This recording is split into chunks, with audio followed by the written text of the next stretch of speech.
Bismillahirrahmanirrahim. Jangan lupa subscribe ya. Assalamualaikum warahmatullahi wabarakatuh. Innal hamdalillah nahmaduhu wa nasta'inuhu wa nastaghfiruh wa na'udzu billahi min shururi anfusina wa min sayyiati a'malina. Man yahdihillahu fala mudilla lah wa man yudlil fala hadiya lah. Ashhadu an la ilaha illallah wahdahu la syarika lah wa ashhadu anna Muhammadan abduhu wa rasuluh sallallahu alaihi wa ala alihi wa ashabihi wa man tabi'ahum bi ihsanin ila yaumiddin wa sallama tasliman katsira. Ya ayyuhalladzina amanu taqullaha haqqa tuqatih wa la tamutunna illa wa antum muslimun. Ya ayyuhan nasu taqu rabbakumul ladzi khalaqakum min nafsin wahidah wa khalaqa minha zawjaha wa batha minhuma rijalan katsiran wa nisaa'a wattaqullaha alladzi tasaaluna bihi wal arham innallaha kana 'alaikum raqiba.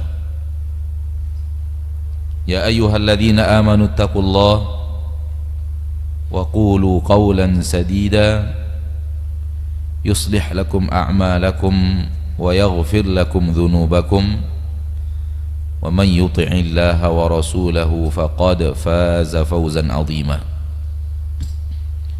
Amma ba'du fa inna asdaqal hadithi kitabullah wa khairal hadi hadi Muhammadin sallallahu alaihi wasallam wa syarral umuri muhdatsatuha fa inna kulla muhdatsatin bid'ah wa kulla bid'atin dhalalah wa kulla dhalalatin finnar. Ikhwani, akhawati, ma'asyiral muslimin dan muslimat rahimani wa rahimakumullah. Mari kita bersyukur kepada Allah tabaraka wa taala atas segala limpahan rahmat, atas segala karunia nikmat yang diberikan Allah tabaraka wa taala kepada kita.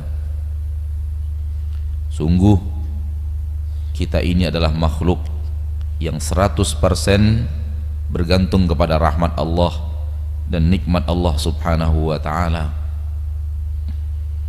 Tak ada yang bisa kita lakukan, tak ada yang bisa kita kerjakan tanpa rahmat dan nikmat Allah tabaraka wa ta'ala yang Allah berikan kepada kita. Ya ayyuhan nas antumul fuqara'u ilallah wallahu huwal ghaniyyul hamid. Wahai sekalian manusia, wahai manusia semuanya, antumul fuqara'u ilallah, kalian ini semuanya adalah orang-orang yang fakir kepada Allah. Maka hadirkan terus bahwa kita ini fakir kepada Allah. Kita fakir, kita membutuhkan dan sangat membutuhkan Allah subhanahu wa ta'ala. Wallahu huwal ghaniyyul hamid. Dan Allah dialah yang ghani, yang tidak membutuhkan apapun dan tidak membutuhkan siapapun. Ini makna ghani. Walau sering diartikan ghani adalah maha kaya, tapi makna ghani tidak hanya di dalam kekayaan. Naam, Allah maha kaya. Semua yang ada di langit dan di bumi ini milik Allah termasuk kita. Namun maknanya masih terlalu singkat, karena maha kaya hanya kepada harta dan kepemilikan. Namun maha kaya, ghani, yang diartikan maha kaya itu maknanya Allah maha tidak membutuhkan. Allah melakukannya seorang diri, mampu mengerjakannya sendiri, dan tidak membutuhkan apapun dan siapapun. Allah menciptakan kita, Allah tidak membutuhkan kita. Allah menciptakan malaikatnya, Allah tidak membutuhkan para malaikat. Allah menciptakan langit dan bumi bukan karena Allah memiliki kebutuhan terhadap langit dan bumi. Allah tidak membutuhkan siapapun dan membutuhkan apapun.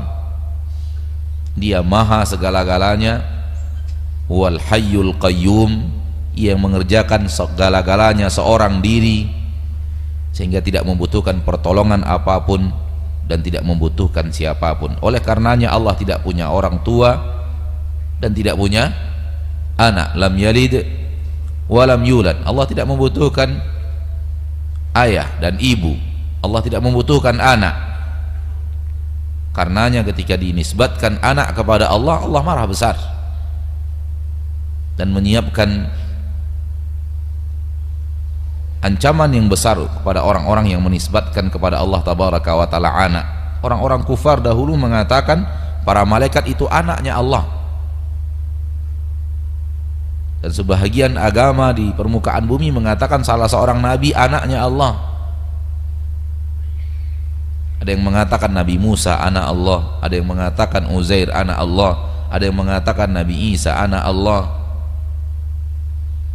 Takadu samawatu yatafattarna minhu wa tanshaqqul ardu wa takhirul jibalu hadda an da'u lirrahmani walada. Hampir saja langit pecah, bumi terbelah, pegunungan hancur lebur, an da'u lirrahmani walada, ketika mereka menyatakan Allah memiliki anak. Allah tidak butuh apapun dan tidak butuh siapapun. Namun hal yang terpenting adalah merasakan bahwa kita sangat fakir kepada Allah.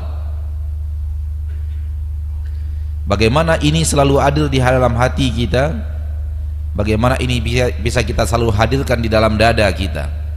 Kita ini fakir. Camkan terus, kita ini fakir, kita ini fakir kepada Allah. Karena memang itu hak, itu nyata 100% dan tidak ada salahnya.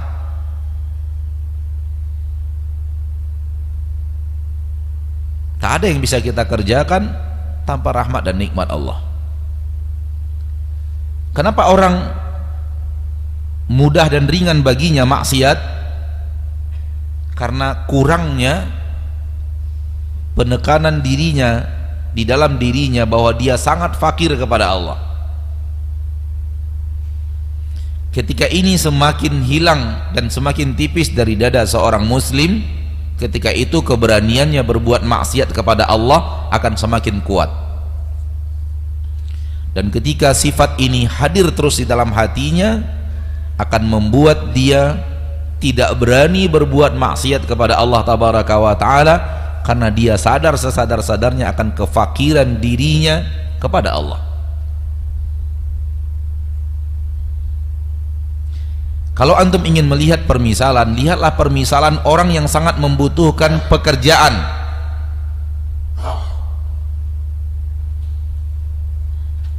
Entah sebagai supir, entah sebagai pembantu rumah tangga, entah sebagai seorang karyawan sebuah toko, perusahaan, dan dia sangat membutuhkan pekerjaan itu, yang mungkin sudah lama dia berusaha mencarinya dan tidak mendapatkannya, dan ketika mendapatkannya dia sangat merasa dia membutuhkan pekerjaan ini karena dia membutuhkan gaji yang akan dia terima tiap bulan dari pekerjaan itu.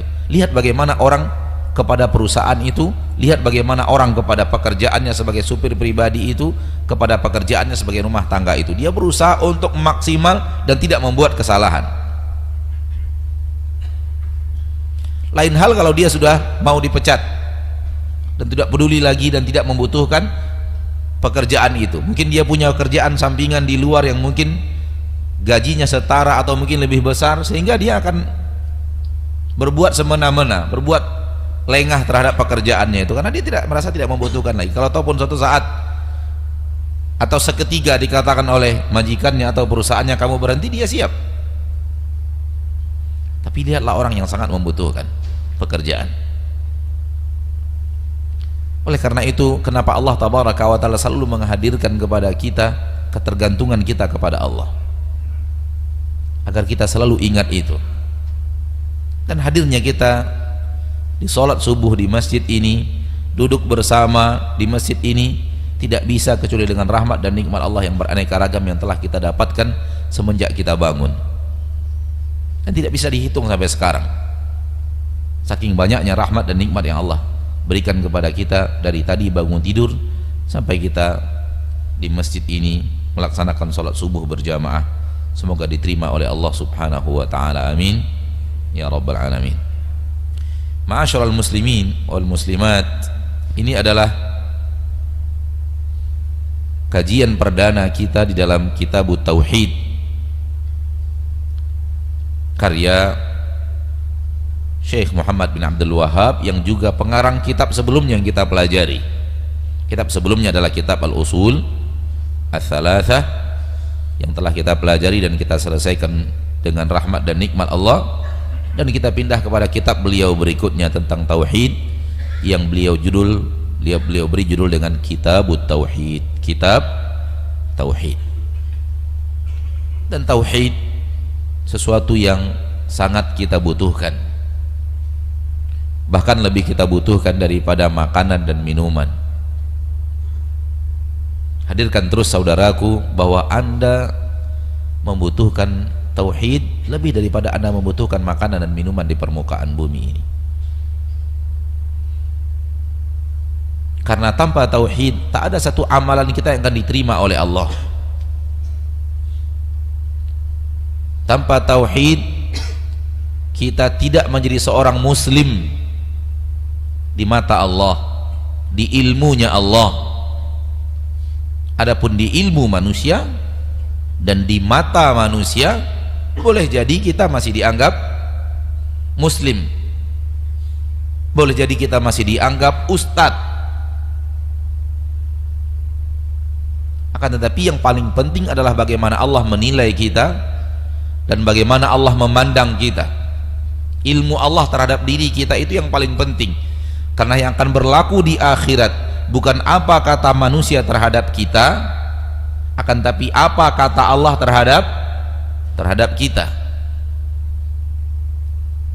Yang berlaku di akhirat bukanlah pandangan manusia kepada kita, namun bagaimana penilaian Allah kepada kita. Dan Allah sudah menyatakan orang yang berbuat syirik bukan muslim, penghuni neraka untuk selama-lamanya. Orang yang tidak bertauhid, maka keislaman kita bergantung dengan ada dan tidak adanya tauhid.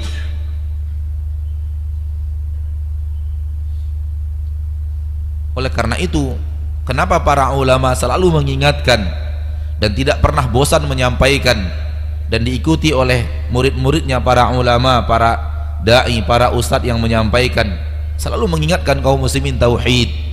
Tauhid wahai kaum muslimin, benahi tauhid, perbaiki tauhid, perkuat tauhid, bentengi diri dengan tauhid.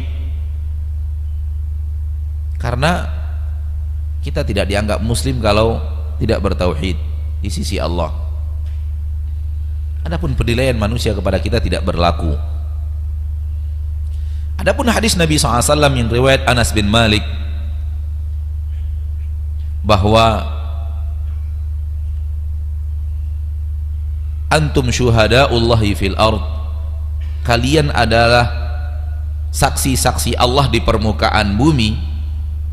Kalian adalah saksi-saksi Allah di permukaan bumi.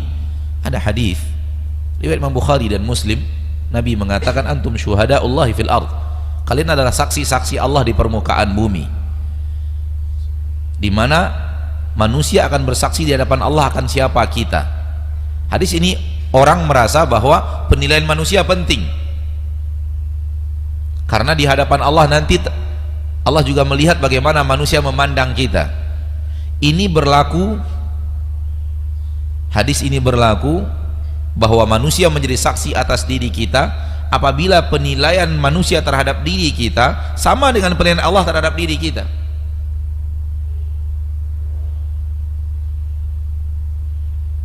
Bisa difahami? Karena boleh jadi penilaian manusia terhadap diri kita benar, boleh jadi penilaian manusia terhadap diri kita salah. Ketika manusia mengatakan diri kita orang saleh, memang kita orang saleh, di mata Allah orang saleh, maka berlaku hadis ini. Engkau adalah orang saleh, di mata Allah engkau adalah orang saleh, dan manusia di sekitarmu menjadi saksi di hadapan Allah akan kesolehan dirimu. Namun ketika manusia menganggapnya saleh, namun Allah tidak melihatnya saleh, maka persaksian ini tidak berlaku. Karena menurut manusia saleh, tapi menurut Allah tidak. Ini hadis lain di mana ada orang yang telah beramal amalan ahli surga, sehingga seolah-olah jarak antara dirinya dan surga hanya tinggal satu hasta. Ini adalah ilmu manusia tentang orang ini. Ilmu manusia tentang orang ini, bahwa orang ini ahli surga, orang ini rajin beramal soleh, orang ini banyak ibadahnya, orang ini masya Allah kesolehannya, masya Allah ketakwaannya. Namun di sisi Allah ilmunya tidak itu. Allah memandang orang ini tidak soleh. Kenapa? Karena ada yang dia sembunyikan dari pandangan manusia yang manusia tidak tahu. Dia bisa menyembunyikan keburukannya dari manusia, namun tidak bisa menyembunyikan keburukannya dari Allah. Dan ilmu manusia tentang dirinya berbeda dengan ilmu Allah tentang dirinya, maka otomatis ilmu manusianya nggak berlaku. Pandangan dan penilaian manusia terhadap diri kita tidak berlaku manakala berbeda dengan pandangan Allah terhadap diri kita.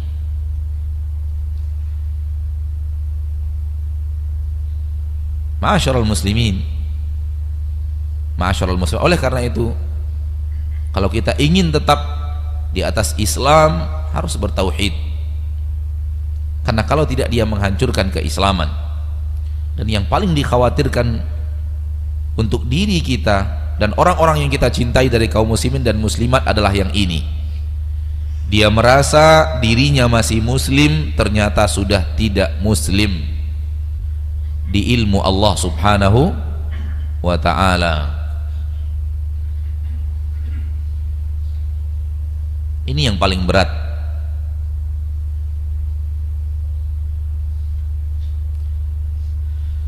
Merasa dirinya tidak akan ke neraka, padahal ke neraka namun tidak kekal di neraka, masih lebih ringan.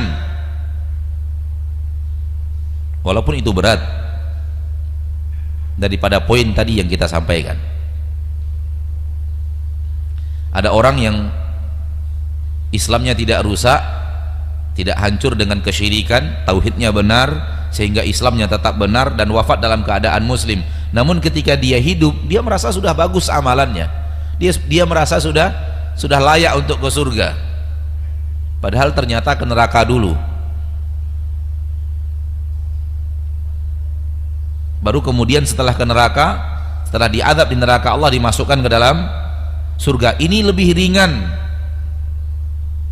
daripada orang yang merasa dirinya sudah masih muslim, akan tetapi dia ternyata rusak tauhidnya dengan kesyirikan. Ternyata di sisi Allah, di ilmu Allah, dia tidak dianggap sebagai seorang muslim, datang kepada Allah tanpa agama Islam. Karena agama Islam itu agama tauhid, agama mengesahkan Allah satu-satunya dan tidak menyekutukan Allah dengan sesuatu apapun. Setiap ibadah Allah, setiap ibadah Allah, setiap ibadah Allah. Sedikit saja Allah dan yang lain, hilang amalnya. Sedikit saja ada Allah, namun ada yang lain. Ada Allah dan ada murid yang melihat. Ada Allah, ada tetangga. Ada Allah, ada calon mertua. Ini yang disebut dengan riya. Berarti Allah disekutukan, hanya ingin dilihat orang. Tetap ibadahnya kepada Allah, sholatnya kepada Allah, namun masih ada, oh ingin dilihat orang, oh ingin ada mertua, ada calon mertua, ada calon istri, ada calon suami, bla bla bla bla bla. Bercampur niatnya, ditolak amalannya. Allah tidak terima sebagaimana yang Allah katakan dalam hadis qudsi riwayat Imam Muslim, ana aghna syuraka'i an syirk, saya paling tidak suka disekutukan. Saya zat yang paling tidak suka disekutukan, tidak membutuhkan sekutu, tidak paling tidak suka. Allah tidak paling tidak mau disekutukan, walau hanya di dalam keinginan dipuji. Bayangkan seseorang yang bukan lagi sekedar itu, tapi dia sudah mengarahkan ibadahnya kepada selain Allah. Ini bukan lagi sekedar menyekutukan Allah dalam niat ingin dipuji, sudah lebih parah daripada itu. Ma'asyiral muslimin, ma'asyiral muslimat, maka orang yang menghadap Allah yang paling parah, dia merasa dirinya ketika hidup masih seorang muslim, ternyata di dalam ilmu Allah dia tidak lagi muslim. Ini yang kita takutkan terhadap diri kita, ini yang kita takutkan kepada orang-orang yang kita cintai, mulai daripada orang tua kita, anak-anak kita, istri kita. Ini yang kita takutkan dari orang-orang yang kita cintai, dari sahabat-sahabat kita. Ini yang kita takutkan dari orang-orang yang kita cintai, dari seluruh kaum muslimin dan muslimat. Karena ini bahaya besar. Wa ma yu'minu aktsaruhum billahi illa wa hum musyrikun. Silahkan kembali kepada Al-Quran, kalau tidak salah di dalam surat Yusuf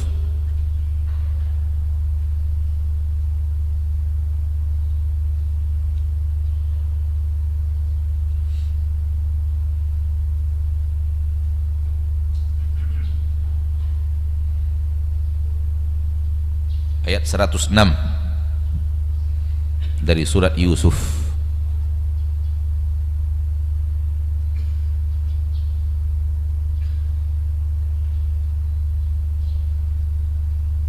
Wa ma yu'minu aktsaruhum billahi illa wa hum musyrikun. Tidaklah kebanyakan mereka beriman kepada Allah melainkan mereka masih melakukan kesyirikan.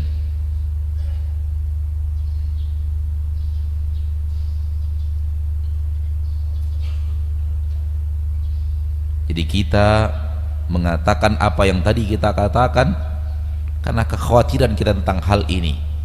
Allah mengatakan masih banyak orang-orang yang menyatakan dirinya mukmin, namun beserta itu dia masih berbuat syirik.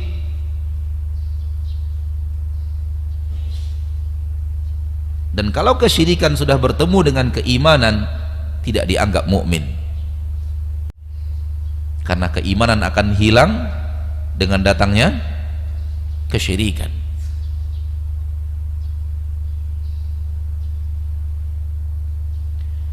Kalau begini pentingnya tauhid, amat aneh dan sangat aneh orang yang mengabaikan bahasan tauhid. Kalau begini pentingnya tauhid, agak aneh dan teramat aneh orang yang mengatakan kalian bicara tauhid terus.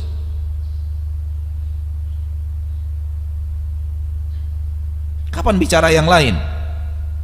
Terlalu banyak kalian bicara tauhid.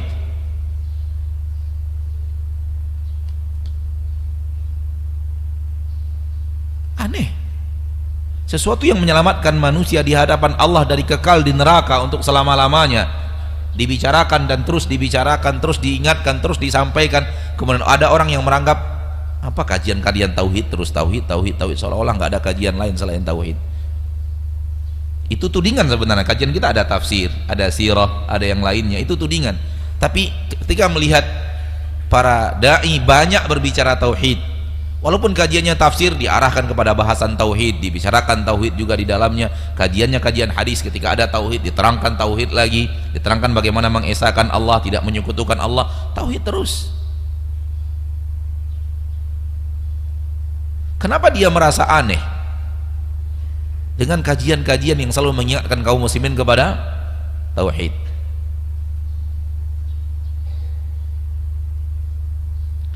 Kalau antum melihat sejarah para nabi dan para rasul dan membaca sejarah para nabi dan para rasul,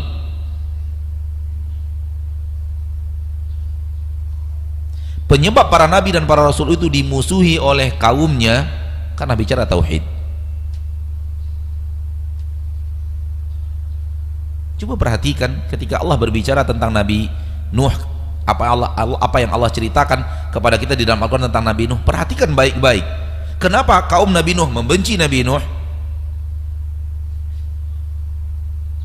Perhatikan baik-baik, kenapa Fir'aun membenci Nabi Musa? Perhatikan baik-baik, kenapa kaum Nabi Ibrahim membenci Nabi Ibrahim?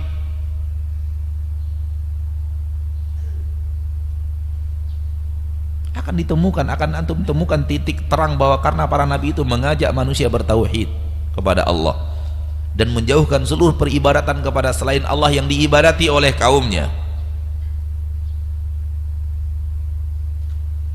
Dan kaumnya mengatakan, "Enggak, ini cara ibadah yang kami telah terima dari orang tua kami dahulu, kami tidak akan tinggalkan."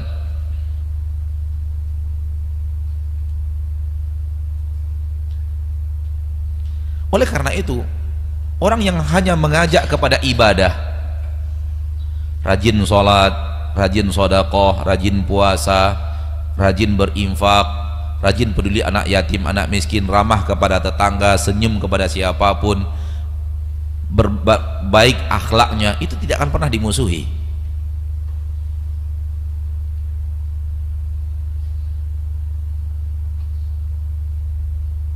Kenapa? Karena bukan maudhi'ul khusumah bainal anbiya wa umamihim. Bukan ini poin perdebatan yang hangat, yang berat antara para nabi dan kaumnya.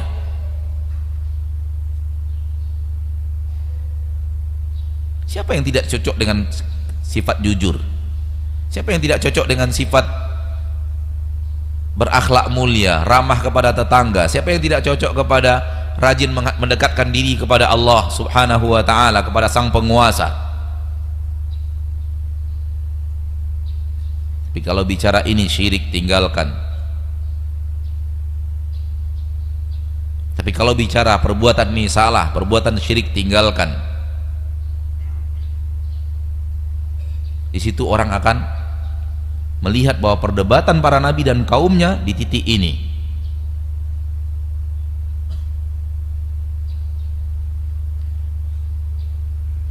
Dan kita tidak akan tinggalkan dakwah kepada tauhid, insya Allah, dan minta kepada Allah tabaraka wa ta'ala pertolongan, minta kepada Allah tabaraka wa ta'ala al-aun, bantuan dari Allah menguatkan kita untuk selalu bicara tauhid. Apapun yang dikatakan manusia, karena kita benar yakin inilah jalannya para nabi dan para rasul. Dan Nabi kita Muhammad SAW adalah yang terbaik daripada semua mereka, para nabi dan para rasul, yang mengajarkan tauhid kepada umat. Oleh karena itu, lihat, ulama-ulama yang banyak dimusuhi adalah ulama-ulama yang selalu mengajak kepada tauhid.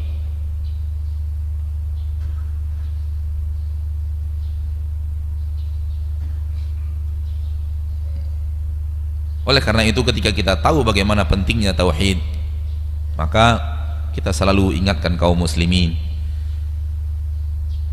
karena kita mencintai kaum muslimin, jangan sampai mereka terjerumus kepada mara bahaya besar yang mungkin saja bisa terjadi pada diri mereka. Adapun tidingan dari sebahagian manusia kepada kita bahwa kita menuding